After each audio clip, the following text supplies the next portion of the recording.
Suzuki 99 and 15 EFI installation instructions from 2022 to 2025. First step is mount the antenna, the GPS antenna, somewhere on the dash or somewhere where it can see great GPS signal. Don't mount it behind a wall or next to a speaker or any magnet. So better sight it has, the better this is going to operate. Comes with a 6-foot lead on the antenna. So mount it to the dash, run it down to where your phantom failsafe box is mounted.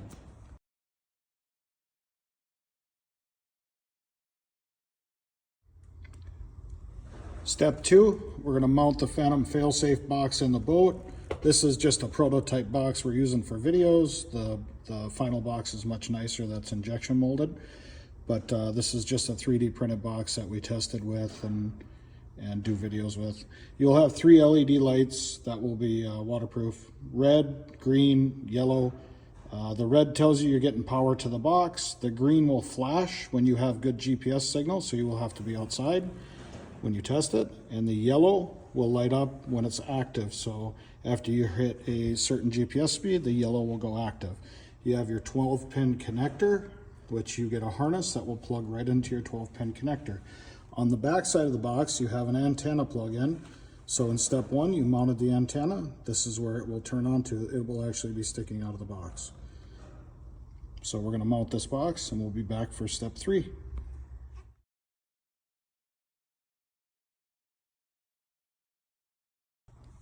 Step 3 will be installing the phantom failsafe harness.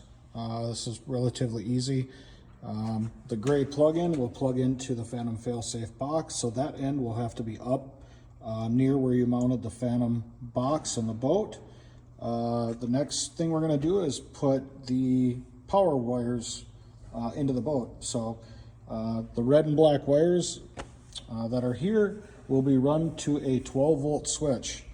It needs to be put on a 12-volt master power switch somewhere, or a switch you can shut it on and off. And the reason for this is your phantom failsafe box is set to around 8 miles per hour.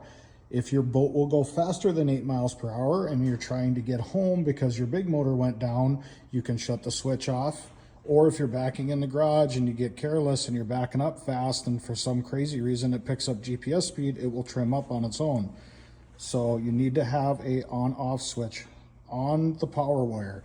So the red wire gets a on-off 12-volt switch, and you can put that switch wherever you want on that red wire. It can be by the dash, or if you're going to run this all the way back to your starting battery, you can put it by the starting battery.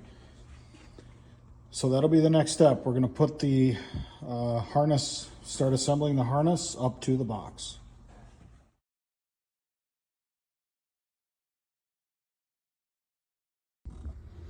Here we have a standard control box with the 8-pin rectangle harness. And the next step is we're going to disconnect the connectors and we're going to put in the adapter from your Phantom Industry box. With your adapter installed, the next step is to take the yellow wire from your Phantom Industry box and connect it to the kill switch.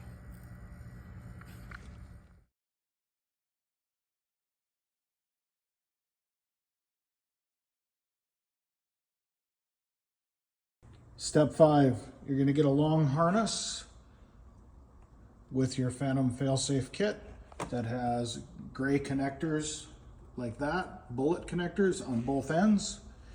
This is going to run to your tilt switch here, this switch with the gray wires that will be mounted back on your kicker. We'll get to that next. So this long gray 2-wire harness needs to go from right here on the main harness, it's plugged in, back to your kicker engine. And once you get that finished, we can mount the tilt switch and the bracket.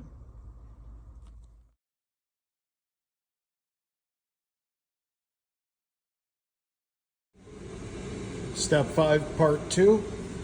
You got the hood off the kicker. Remove the rubber seal. Your hood seal.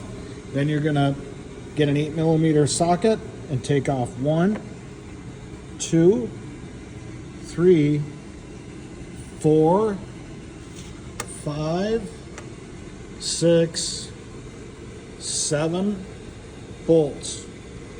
And then this side panel will come off. And then you can run your cables for your phantom failsafe through the rubber grommet here and over to where you need them.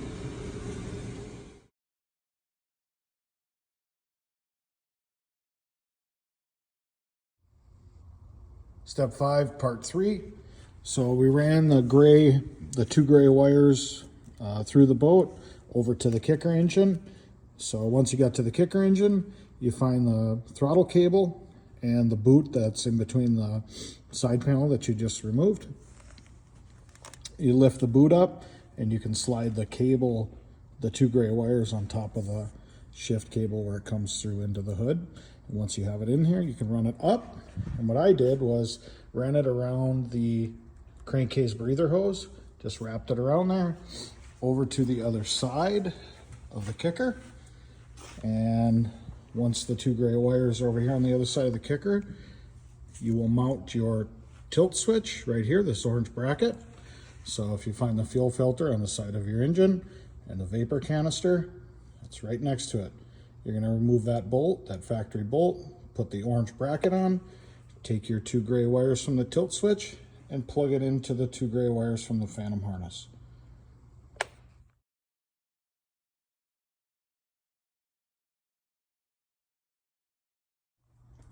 Okay, for step 6, I brought the Phantom Industries box back out of underneath the dash so I can talk about it a little bit here.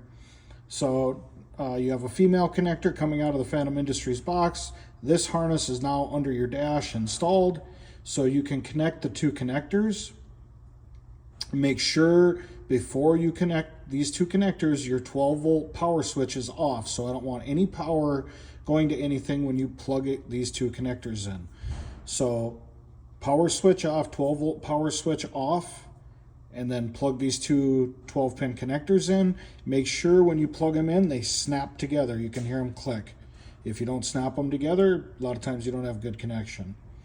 Once you have them snap together well, you can flip your 12-volt power source on, and you can look at the 3 LEDs on the box. Again, the red one is for power. So as soon as you turn power on, you should have a red LED. The green LED, which is in the middle, will not work until you have a GPS signal outside. So if you pull this outside and you don't have a GPS signal, more than likely you forgot to hook up the antenna that you mounted on the dash to the other side of the box. The only reason the yellow LED will come on is because it's activated. So the way you activate it is you take it outside and you can pull it across a parking lot at over 8 miles an hour with the power on, and it should tilt up for you. Any other questions, you can email our tech support on our website anytime. We get back to you within 24 hours. Thank you.